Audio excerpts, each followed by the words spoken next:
can find that. What we want is the stories behind, you know, the work that the game day experience, that type of thing. And so the guy that does the reporting with me, he said, man, you got to see this video. And I did, and the rest is history. I just flat loved it. So tell me a little bit about that. Well, man, the video is part of a larger project called Full Circle. So in last year at the Auburn game, had conversations with a band director, and his assistant band director asked a question, and then I looked at the band director and I said, well, if the Tiger Band did an album with me and my band, then, you know, we can make himself shake. And he was like, really? I was like, yeah. I said, that would be awesome. And he was like, let's do it. I was like, whoa. So then fast forward to came back from the Grammys, and the week after the Grammys last year, we go in to record this album over the weekend. So Friday afternoon, all day Saturday from 9 to 9:30, Sunday from like 11 to 2. And the band knocked out 14 tracks. Wow. Of which 12 we're using. Right.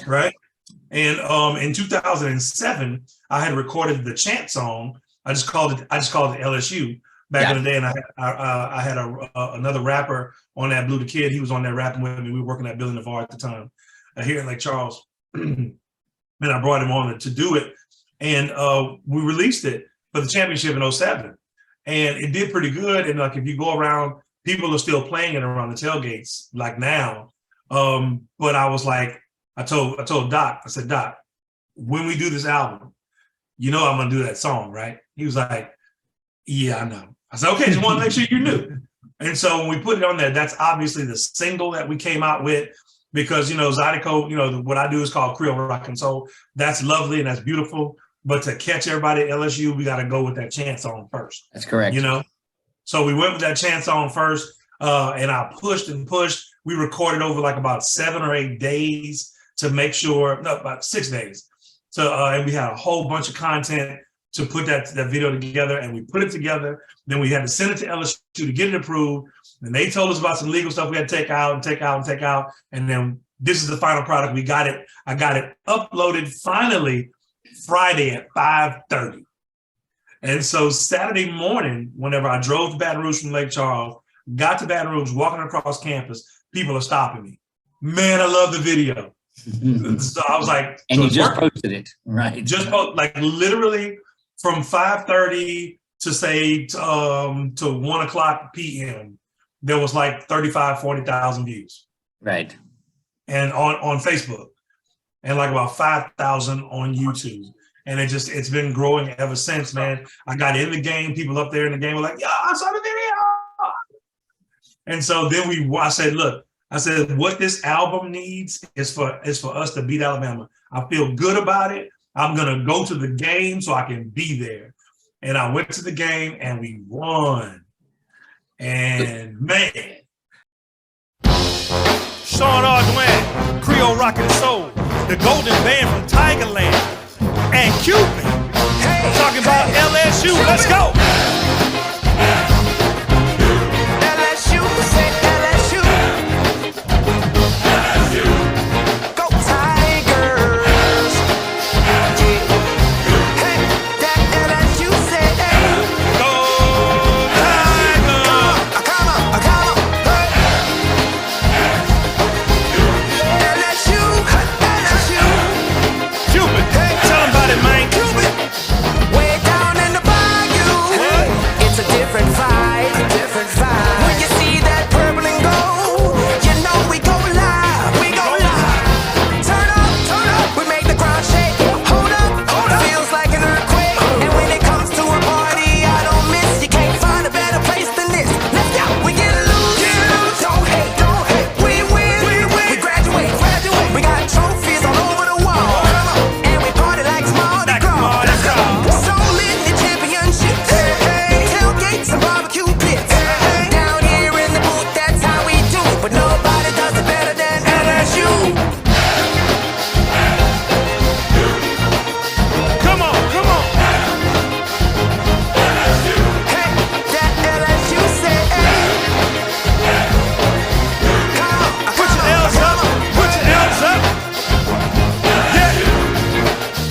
articulate. But in them supposed to be dominate. We dominate, get so now we cause an earthquake.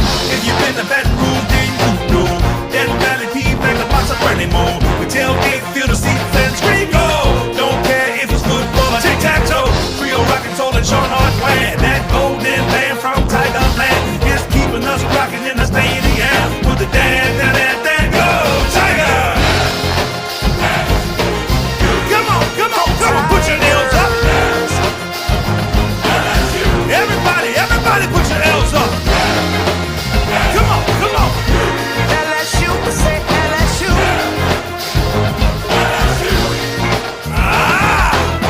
Go Tiger, all that I ever heard. Purple and gold, so cold, sound like one word. Being number one in every sport known to man. You wanna come in the sun, you better bring all you can. Being a number one Tiger fan before I was born. Never had another option, this is what I was made for. High school graduation, I never look back. Straight to Baton Rouge, nothing but a backpack. I heard they had other schools around the SEC, but that ain't never meant another thing to me. And everybody around the country talking about it in school. You can let it catch you slipping, but don't be no fool. Competition so stiff, in a conference with kill. USC will get beat by a Vanderbilt. Say what you want, but do what you say. I'ma tell you right now, you better get out them Tigers' way. Come on, put your L's up. Everybody put your L's up. Come on. Put your L's up. Tuba, give me a little bit here.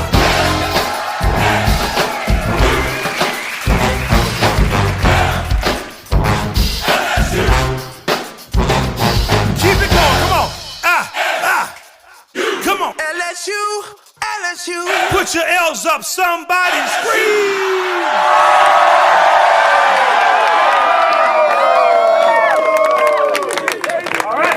All right.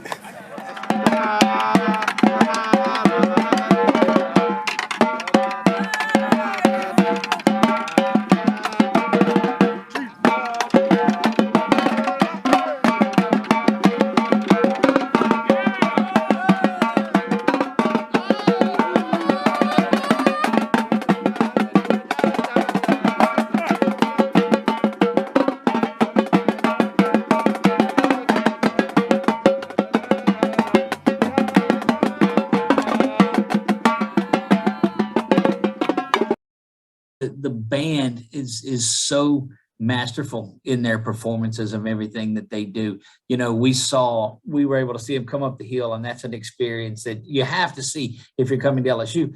But then we wondered, where do they go afterwards? We happened to be walking around the PMAC from there, and you go back inside and go into the PMAC, and I guess to cool off and get ready to play in there, but it's nonstop performance all day long. Yeah, well, when I was in the band, they had the field house. So alumni would be in the field house, right? So we would leave the Greek Theater, march into the field house, come out of the field house, march into the PMAC, march out of the PMAC, up the other side of the Gym Armory and the physical education building, around to the top of the hill. And when I was in school, there were no rails. You want to talk about getting the free zones? Bro, we were up there, and my first time, I was so tired. Doug. We got to the top and we stopped. And the drums weren't in front. We were in the middle at that point. So I'm at the top. They're right at the top of the hill, and we stop. And it's like a TV show. I go, hey, man, they gonna move? Dude goes, they're gonna move. And so we hit the salute, and then we go, da, da, da, da, da, da, da, and we start running, and it goes. Yeah. Like the Red Sea. Woo, man, look at him. From the first time we did that, I was just like, oh, I'm hooked. This is amazing. But that really wears off fast, because then what we would do was we would keep playing, we'd run down, then we start marching, and we walk, and we go up the stadium, and we played right under the press box. Right. We used to stand right under the press box. So we had to go up to that middle top. Yeah. And the drummers play the whole time until all the band comes in. So it was a performance the entire time. I mean, that's at the end of the day, you had to be worn out. Yeah, man. And then you play the whole time. And then after the game, you play the whole field show. Right. And, That's right. And the alma mater. Look, it's amazing how loud the crowd gets when the band turns to that corner there of the stand and plays the salute. It's phenomenal. Yeah, and like I said, I'm glad we're getting back to that time where no matter where you are in the stadium, whenever it goes dun dun dun dun, it's hard to hear.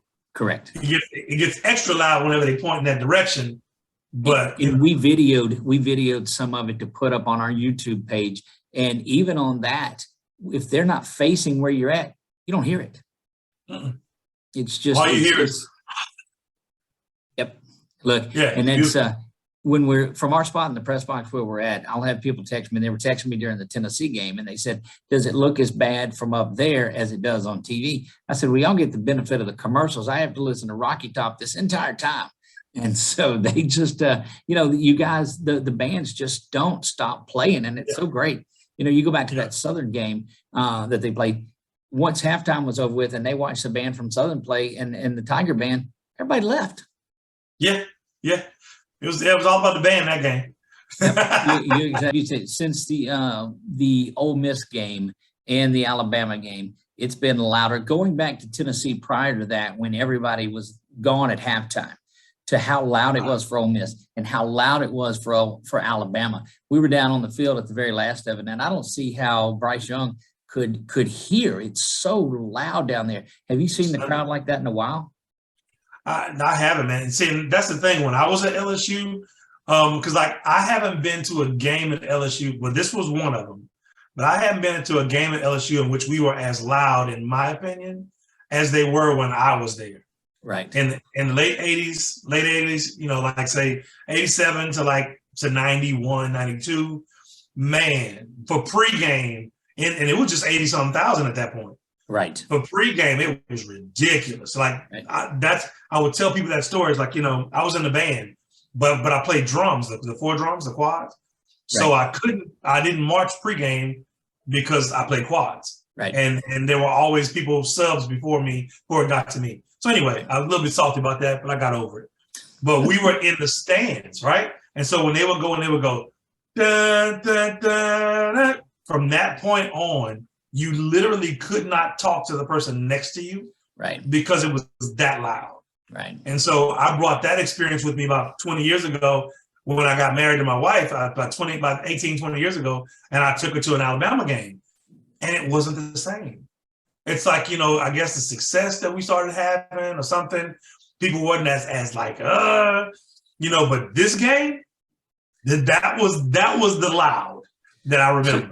So speaking of your time at LSU, we got a little glimpse of that at the end of the video with you getting back on the quads. Looked like you hadn't missed a beat. Man, look, those things, I mess with the young guys, and because I tell them, I say, why y'all putting them things on stands? Man, them things heavy. So y'all didn't have stands back then. We didn't have stands. I was like, stands. I sounded like Tony Dungy. Stands. Stands. You got stands? We're really talking about stands? Right. Hey, I put that sucker on, and it was too long for me, which made it worse because that's pulling on my lower back, but it's all good. Yeah, I still got a little bit of it, man. But if you don't practice those things, you don't practice your chops, you get out. You get out. Tell us about what's next and what you're doing with the song and where you see it going. Okay, well, so the video, I need everybody to stream it, share it, let everybody know about it, because the biggest thing for me is I believe this is the new LSU anthem. Yeah. And I like my plea to the students, if they ever get to see this, and every time I talk is, do the thing y'all are gonna do afterwards, not during the song. Because if you do it during the song, then the band has to stop. And then, but we have an opportunity to establish a tradition and something that can have the whole stadium just intimidating people with that song, know? It's a chant and a cheer that we can all do. So anyway, so we got that. So share the video. But there's a whole album that we made history with this album. It's called Full Circle because when I was in the band is when I decided to be a musician full time. Right. And so, the full circle is I was in the marching band hoping and wishing that we would play popular music, and fast forward to today and the band is playing my music. So it's just like, whoa, full circle.